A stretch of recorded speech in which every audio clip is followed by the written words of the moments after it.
Experiencing Wi-Fi problems on your iPhone 17 or 17 Pro Max? These phones support Wi-Fi 7, but dropped connections, no internet, or slow speeds can occur. Let's start with the basics. First, perform a soft reset by holding the side button and either volume button until the power off slider appears. Slide to power off, then hold the side button to restart. Next, forget the Wi-Fi network. Go to Settings Wi-Fi, tap the network, then select Forget this network. Rejoin by entering the password. If that doesn't work, reset network settings. Go to Settings General, Transfer or Reset iPhone, Reset Network Settings. This erases saved Wi-Fi passwords, so note them down. If there's still no internet, check your router.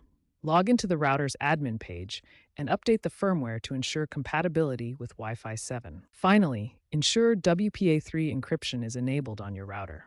Go to the wireless settings and select WPA3 for better security and compatibility. These steps should resolve most Wi-Fi issues on your iPhone 17.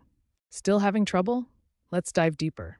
Use a speed test app to check your actual Wi-Fi speed. If it's low, the problem might be router distance, wall obstructions, or even ISP throttling. If possible, switch to a less crowded 6 GHz channel within your router settings to improve speeds.